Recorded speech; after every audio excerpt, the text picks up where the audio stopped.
Hi everyone and welcome to Mastering Change. This is a podcast that was created on the back of us having some incredible conversations with researchers, academics, practitioners in the context of trauma, mental health and well-being. The byproduct of those conversations was insight, knowledge, stories, honest and accessible chunks and snippets of information that we wanted to share with a much broader audience. Our goal is to create a space where people can share stories, insights and knowledge in a way that feels real, honest and accessible. We want to challenge the way we think about mental health, explore new ideas and hopefully inspire others to do the same. As much as we're diving deep into these big topics, we're also all on a journey of learning and discovery. We might not have all the answers, but we're here to ask questions, share what we learn along the way, and build a community around these discussions. I know that I'm definitely not perfect and we're all bound to get things wrong, but that's part of the process. Every step, every conversation and every mistake is an opportunity to grow, and we're excited to be doing that with you guys, our listeners. Before we jump in, please note that this episode and others may touch on sensitive topics related to trauma. If you feel triggered at any point, please take a moment to check in with yourself, and you can find resources and guidance in our show notes. Welcome to Mastering Change. In this episode, we're discussing an incredibly important conversation about trauma, mental health and well-being. Today, we're pleased to be in conversation with Brian Pennie, who's a neuroscientist, addiction recovery expert and author. His story is one of transformation, from addiction to recovery, and we're diving into how trauma shaped his life and how it affects all of us in ways we don't always realise. Brian shares how trauma shows up in our lives and how it influences everything from our decisions to our relationships. What I loved about this conversation is how open Brian was about his own journey, from being a daily heroin user to now being in a position where he's helping others. It's a raw and powerful story. There's some real practical tools to help us deal with our trauma and heal from it. If you've ever suffered or struggled, feeling stuck or disconnected, this episode will give you some great insights on how to move forward.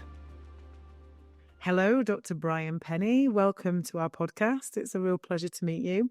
Delighted to be here, and I'm really looking forward to the chat. To start with on this podcast, we begin using one of Esther Perel's cards. It's a card game she created to bridge connections, and one of our aims is to connect with you and for you to connect with our audience and everyone who's listening. So I will pull this top one and read it to you.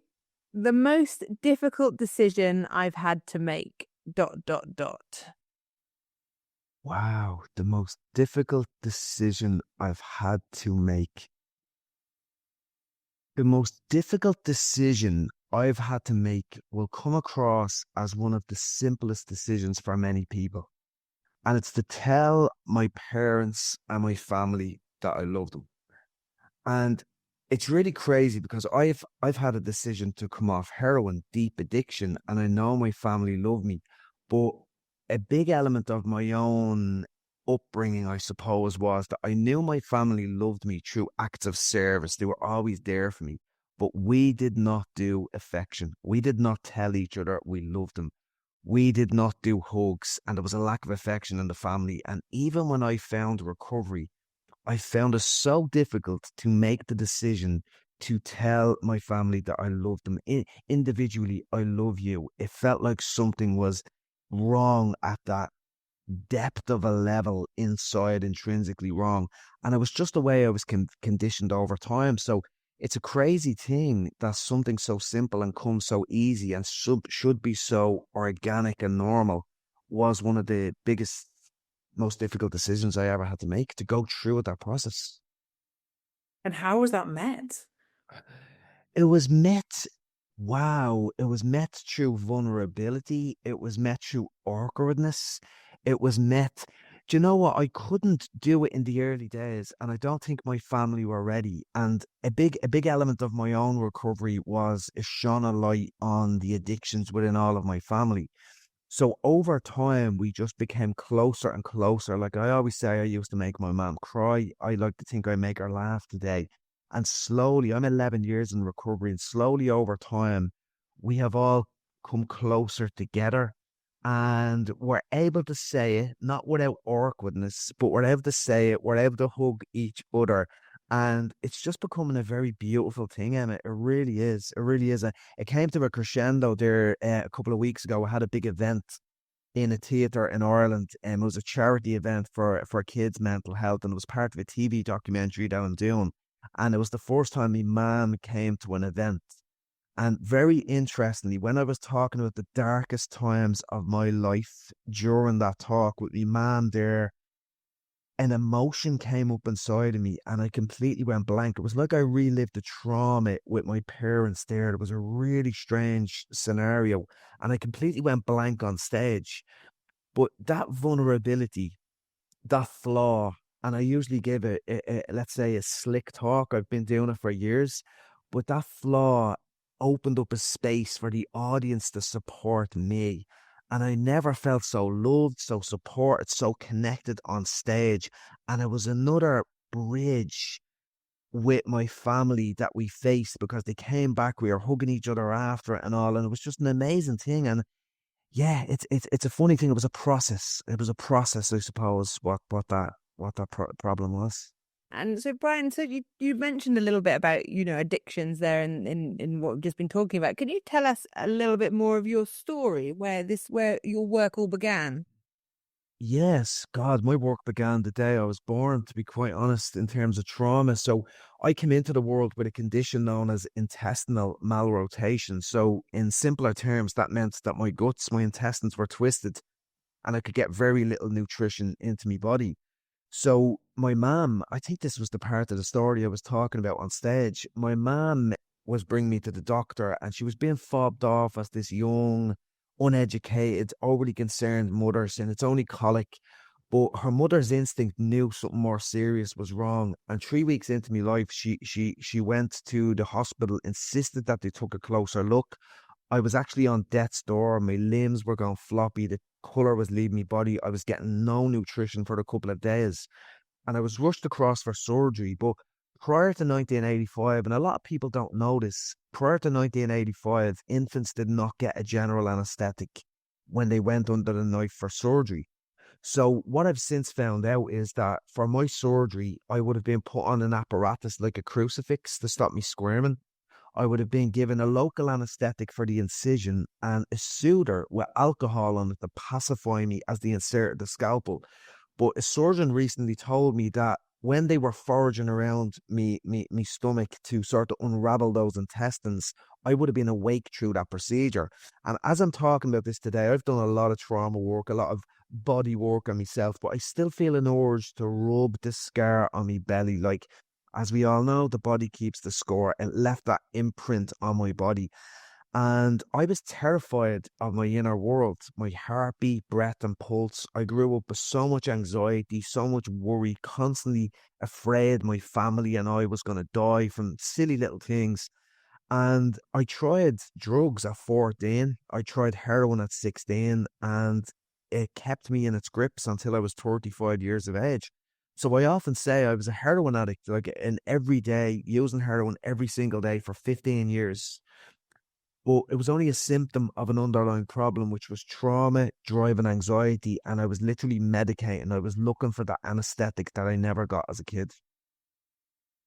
What was the kind of, if there was a light bulb moment, what got you into recovery? Yeah, at the moment, my fundamental belief was that the narrative I carried, that I could not cope without drugs. I couldn't cope with anxiety without drugs.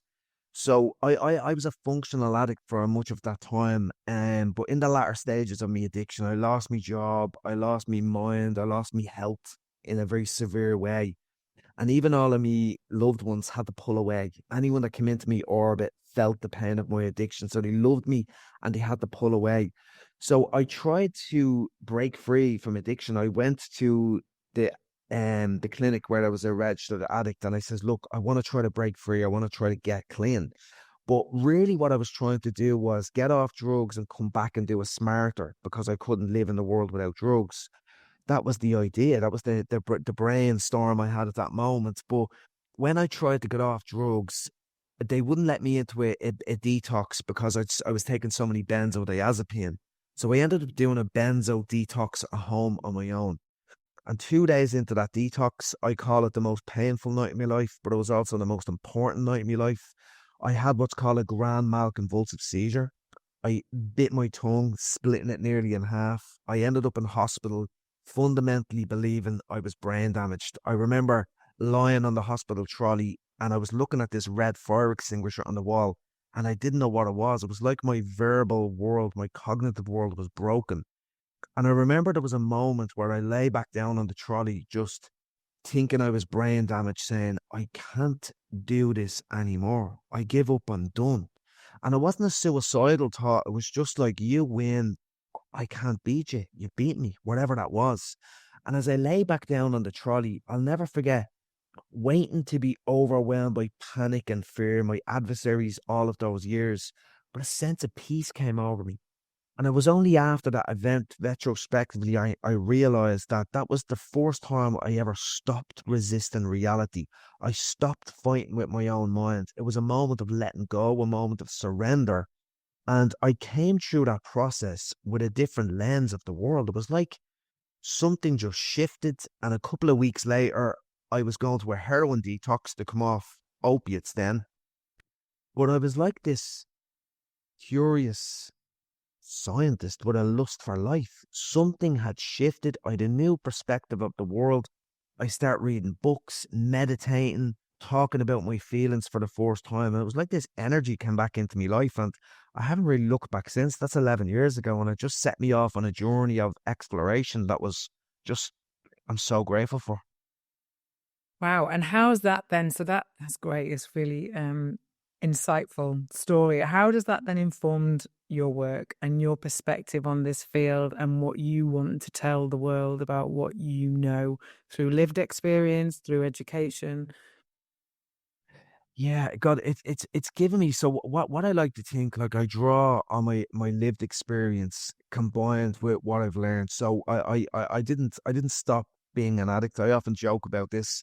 I wanted to learn so much that I didn't just go and do a degree. I wanted to get a PhD. So I did go on and got a PhD in neuroscience over the course of 8 years. And between my lived experience doing a degree in psychology, a master's in psychology, and a PhD in neuroscience, and to be honest, I probably learned more from reading the books and listening to podcasts of experts in the field. So I often joke about, like, am I aligned with Gabor Mate's work, or has he brainwashed me with his brilliance? I'm not too sure which is true.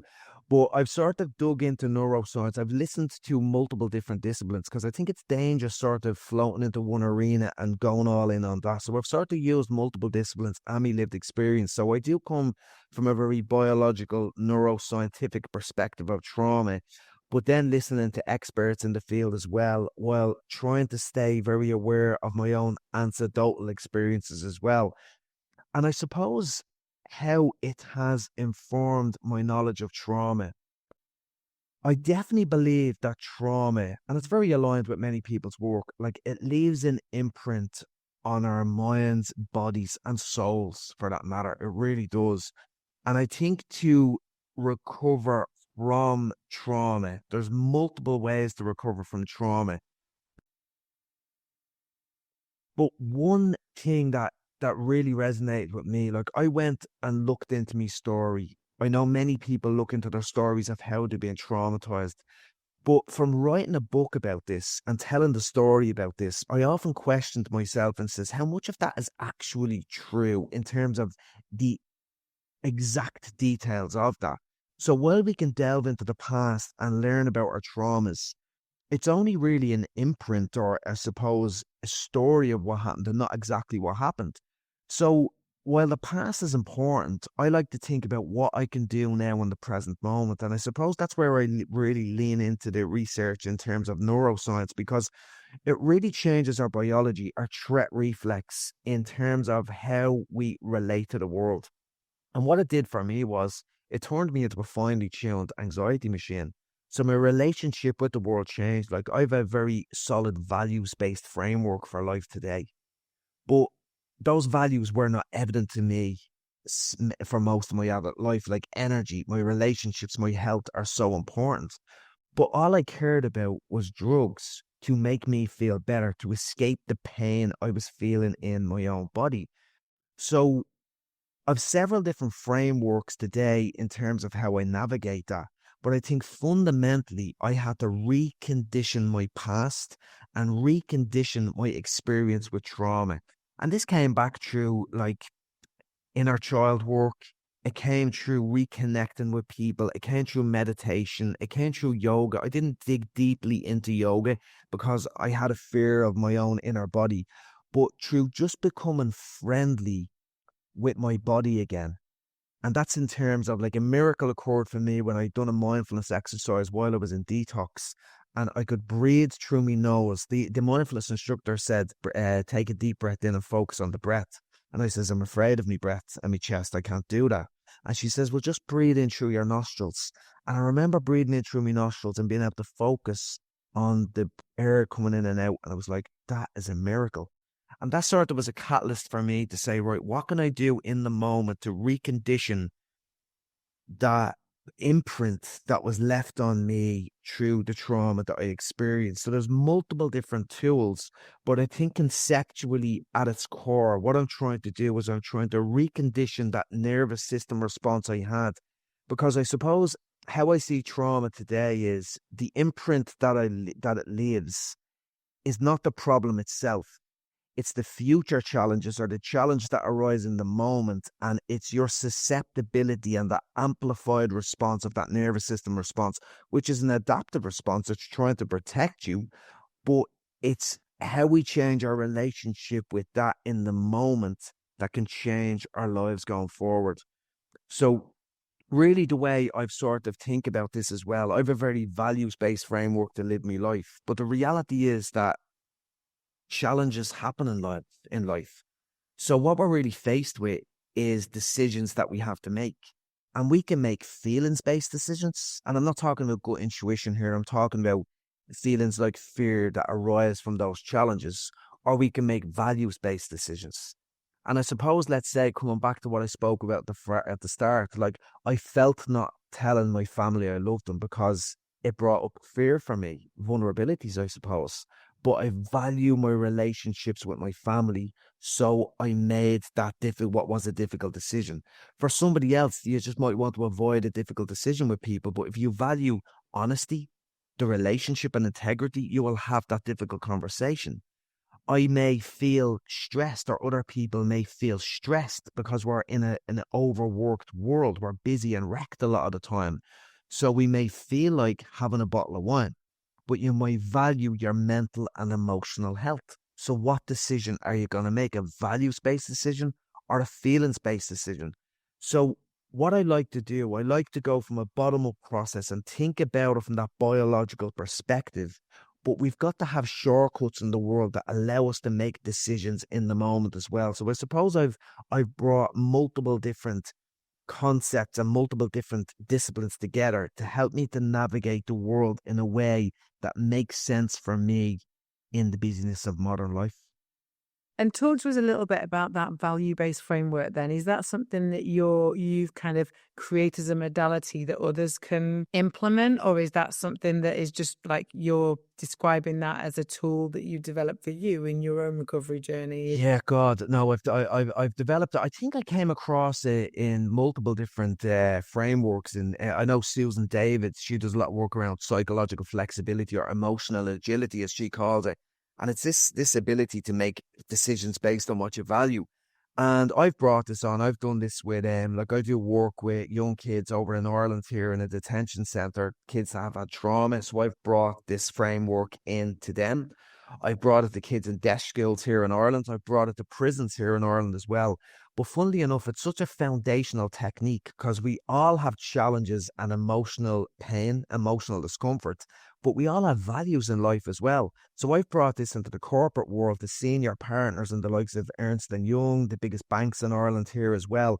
And it works really, really well in in all these different disciplines or in all these different areas. So it's one of the core tools that I bring, but I think because it's based on deep psychological concepts and emotional and biological concepts as well. But it's so simple in the moment. Are you going to make a decision that aligns with what you want in life? Or are you going to let your emotions pull you off course? And there was a line I heard several years ago as well that really resonates with me. Easy choices. There's those feelings-based decisions, taking drugs, escaping, jumping on your phone, jumping on Netflix for a while. Easy choices, hard life. I took the easy choice for a long, long time with drugs, and it led to a very, very difficult life. But if you make those hard choices, sitting with your feelings, talking to your therapist, doing the work, going to the gym, whatever that is for you that aligns with your values, hard choices, but they lead to a much easier life. And I think I've gotten a lot of buy-in from people because it's very simple, but it's based on those foundational tools that can make a really big difference in people's lives as well. I might be getting about to make an unpopular parallel here, but quite often we've talked about the demise of religion and how if we rewind 100 years ago, whatever your religious standpoint, there was some guardrails for how you show up, how you behave, how you interact, routines, rituals, ceremony that is really lacking in many people's lives. So how you're talking about some of this value-based framework, I'm drawing parallels to the positive construct that religion provides people, just as those guardrails for living constructively.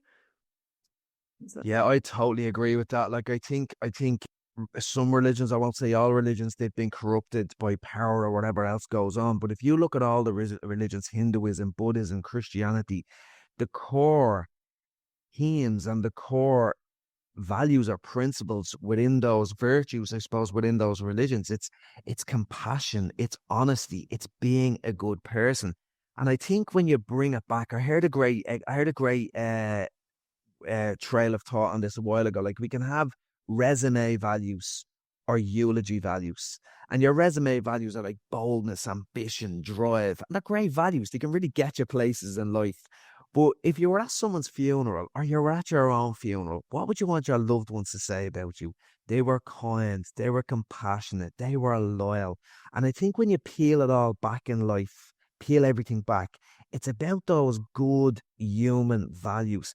And I think when you bring it back to trauma as well, that's what trauma robbed me of, was a relationship with myself. I disconnected from myself because I wanted to disconnect from my emotions. And by disconnecting from my emotions, I disconnected from other people. I could be in a room full of people and felt so lonely. And I think that's what trauma can rob us of, is our connection with self and then other people and the things that are important in our lives. And it's interesting. I think religion, whatever voice or whatever role it plays today or how it's seen, I think we need those virtues back in our life in some way or another. And how do you, sorry, I mean, if I'm going right in here, because I just want to know, how do you help people connect with those values? Because what you just said then, I find coming from the corporate sector for 20 years, like passionate, driven, tenacious. Yeah. These are the words that people wear as like badges of honor and like strive to be described as, a tenacious leader with, Yeah. and now we're seeing empathy. Actually, we are seeing an empathetic, Yeah. It's new research on that. Yeah. especially like with the drive for more female leaders. But, you know, whether in that context or the context you're describing, how do you get people to really connect with what do I truly value? Because I'm at 44 and, I think I'm getting quite a lot of insight now, but you still, everybody, it doesn't matter. Everyone's sort of just making it, well, how do I make those value-based decisions? I've got to be really clear about how did you get to yours? Yeah, it's a reflective process. It's definitely a reflective process. And I don't know where I read this research, but it's stated basically that only 5% of people can actively say what they value and the direction they want to go in life. And I suppose if you peel it all back, like, values are just what's important in your life. That's what they are. And you go into the corporate sphere as well, and you have integrity, respect, and these kind of words on the wall. And they're just words. At the end of the day, it's not about the words. It's about the standards of behavior. Like, honesty is a great value, but I prefer telling the truth. Values need to be verbs.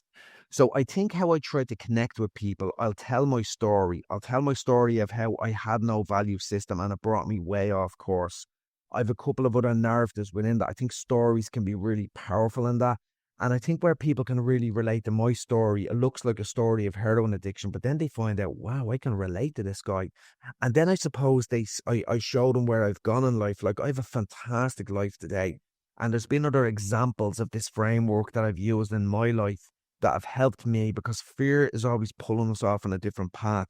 And I just give people multiple examples. But I think the thing that really speaks to people's hearts is when you peel it all back, it comes down to family, belonging, connection with other people. No matter how much you love your job, if you have a week left to live, you're not going to wish that week working. You're going to do that with other people, the loved ones in your life. And I think I appeal to people's nobler motives. I appeal to people's heart. And I think that's where it really kicks in with people. But it's the story of suffering, the story of pain, and sharing my own vulnerabilities around that tends to touch people and help them to sort of helps to soften them, especially in that corporate environment. Yeah, and that's interesting because you see lots of memes around, if people have only got a week left to live, and what we would do. But the reality is we're also living in a. For me, I found it it's about purpose. Actually, I think Yes. values and purpose. Values define purpose, I think. Yeah. Yeah, exactly. So, like, having lived in a very corporate space and that corporate world, actually coming and working in this category and bringing all of that knowledge and skill set. So, like, how do you draw the distinction between, does purpose like kind of feature in that framework? Massively so. I kind of like I sort of have a program that I deliver to companies as well, and it's a 6 module program. I call it a program for life. It's the program that I developed from my life to navigate my life that serendipitously just turned into a business plan. Like it was funny the way it happened. It was never the plan. And I suppose the first part of the module, it's really around the human condition. Like life is suffering, as the Buddha says, and in Hinduism we call it Maya, delusion. In Christianity we call it sin, which doesn't mean to do something wrong. It actually means to miss the point of life, which is presence and awareness and stuff. So it's really getting people to think about that inner world, getting them to build self-awareness. I obviously bring a neuroscience hat into it as well. But the fourth piece is around values, and then it leads into purpose, because purpose, like if you have purpose in life, you will jump up out of bed and you will want to hit the day. But you've got to be aligned with your values. And I think that is absolutely critical. So I think our values shine a light on who we are. And if we can find out who we are and what gives us that intrinsic motivation, whether it's building a business. I like, whether it's building a business to help people, whether it's in the corporate arena, whether it's to do soup runs to help people most vulnerable, whatever it is for you, because we're all different and that's okay as well. But find out what lights that fire in your belly and really go for that as well. And I think that's really important. But I think you've got to know who you are first, what your values are, to give you that guidance system so you can go on that path. And I think what you were saying about, because I heard Emma kind of asking, well, how do I get to those values? How do I find out? So essentially, Emma, you're asking, how do I find out who I am and what I value? Yeah. And I liked what you said, Brian. You didn't actually answer it, but you said there's, you've got the resume values and the eulogy values, and it's not. I didn't hear it so much as, what people are going to say about me, or I did hear about people, what are they going to say about me when I die? But it's more a case of, what's my legacy?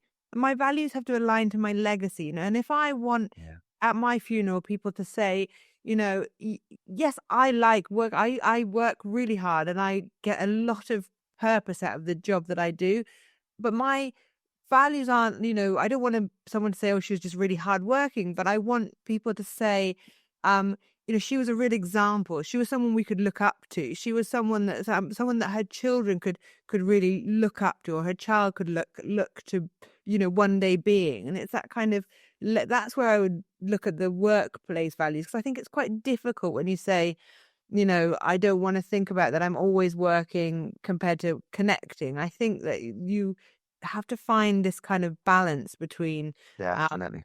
those two kind of aspects of our lives, because we are whole humans. And obviously, if I only had a week left to live, I probably wouldn't spend it working, of course I wouldn't. But, I don't have, touch wood, I don't have a week left to live, I hope to have many, many years. So then I have to fill it with this balance of all these things I can do. Yeah, I love that insight, Armand, as well, because like the reality is we work to live. Well, I hope people work to live, to be quite honest, but they go together. And if you find purpose, your work and your life can go hand in hand. But something on that as well, like that you said, that really vibes with me as well. Like what to unearth what your values are, because it's really difficult to find them in your own perspective. And what would you want your loved ones to say about your own funeral? Really shines a light from their perspective. Another one I love is, what are the values of those you admire? Because you might admire people, and it could be someone that's starting a new business, they're driven and bold. If you're younger, those values might align with you more. But it depends where you are in life. But I often found, like Marcus Aurelius, I loved his work. He was a Stoic philosopher, the most powerful person on the planet. But he wrote a meditations book that was just for himself, and it just screamed humility and composure. And I love that about him. So for me, right, I value that in Marcus Aurelius. I love Gabor Mate's work. I love his magnetism and his charisma. There's elements of that. So that's something I value in him. My nanny was so kind. I valued that in her. So you could say, what are the values you see in other people that you admire? And that can bring it back to yourself as well. But it really is that reflective process. But another thing that's really important as well is that our values can conflict. Like boldness is a core value of mine. I love reaching out and taking a risk and taking a punt.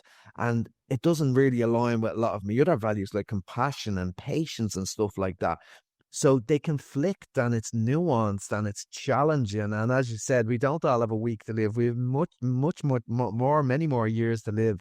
So what we try to do is, I think with all of these tools and tactics, we're playing word games or language games, I suppose, at times. So it's really a reflective process and experimenting on what works for you as well. And I think that's really important to people to play around with these things. I think that's really interesting, because the one thing you said to me is that if at any point your purpose, like this idea that the values is the bedrock, and that if your values get shaken, your purpose, and I can relate to that, because I can remember a brief in the corporate sector that tipped me into, hang on a minute, this is undermined. I felt very purposeful in the way, but not in a, I felt the 20 years, but suddenly my values were compromised by what I was being asked to do. And it just really made me reflect. And I do think with age as well, your ability to really Definitely. and reflect deeply. I agree with you. A meditative practice, I'm particularly yoga's my modality, something that puts you into, for me, stillness if I'm doing a yin practice, or movement where my body has to take over. I had a pretty dysfunctional relationship with my body, so allowing my body to take the lead over my mind can help you make those moments. But I really love the way that you're talking about it, and how it's not kind of a linear process, and it's not an easy process as well, because that gives people more permission to have discomfort in pursuit of really understanding their value set and how that affects what they do. So yeah, it resonates very deeply with me. I also think not only is it not a linear process, but what I'm getting from you, Brian, is it's also a flexible process. So, and it's like we're all constantly evolving, so should our values be. When we're younger, you say you might really value, someone who's really tenacious, that word, or, who values someone who's really old leader.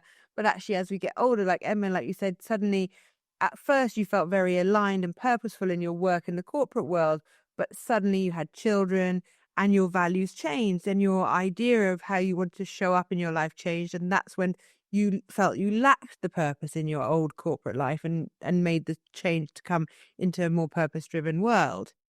And there's a fundamental difference from religion, is the sustainability, because that doesn't adapt to reflect culture and life. Yes, that's really interesting.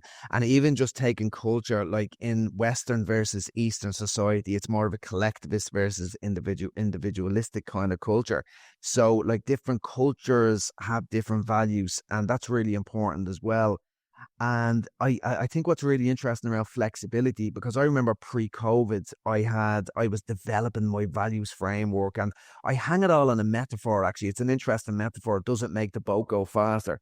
It was the Great Britain rowing team in the 2000 Olympics. They were given a mantra: will this make the boat go faster?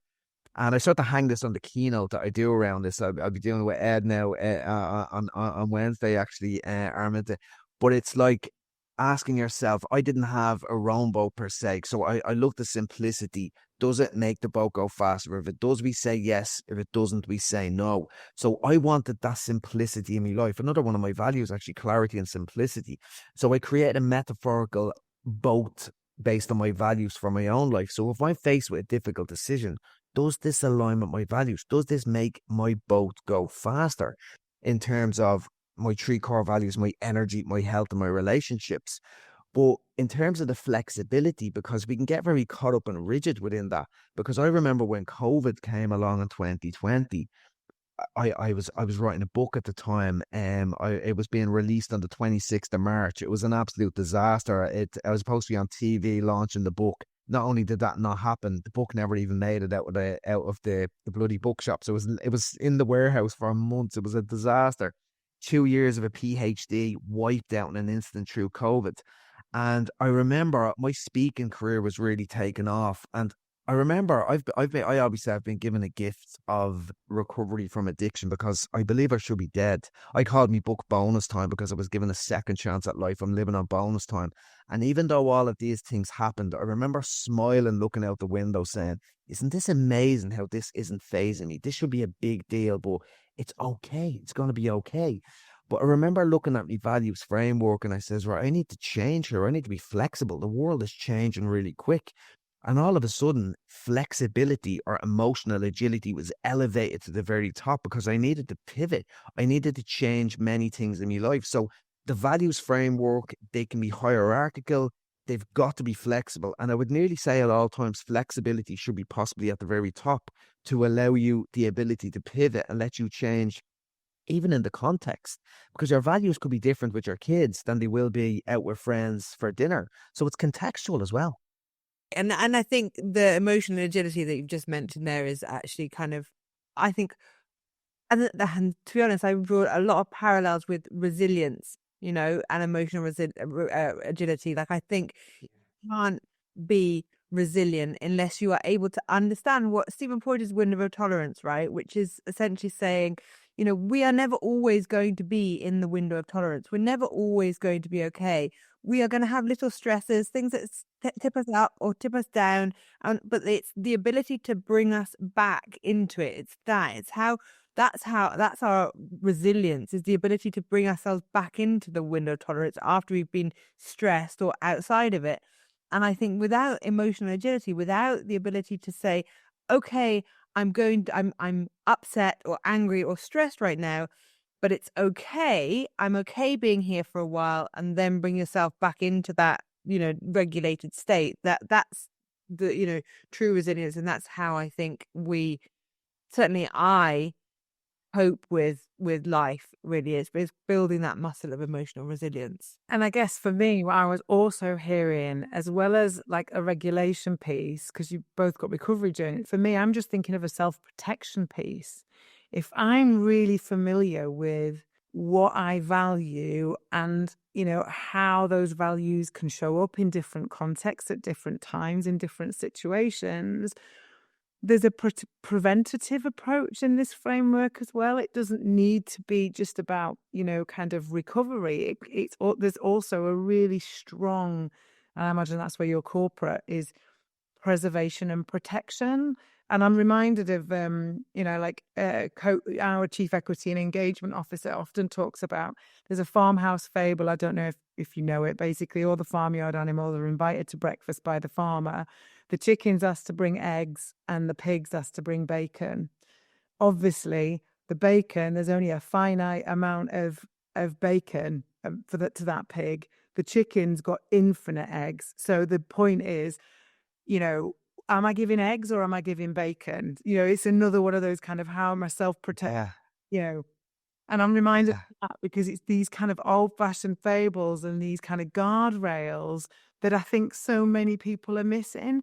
So we show up from an emotional response. We don't have most of us don't understand our nervous systems, our vagus nerve, and how that dysregulation can create those decisions that are like, whether it's fear or hope or love, whatever drives those decisions, but they're not necessarily value-based. So everything you've said resonates so much with not only all of the science and the research and the modalities and the approaches that we know from the trauma world, but also from my corporate experience. I can see you sitting beautifully at that intersection between both. We obviously live in a backdrop of quite a lot of challenges. There's lots of global fear, anxiety, and doubt, and there's lots we could do. But in your opinion, what should we do if we had a single lever for change, the change that we all know we need to see in this world? What would that be?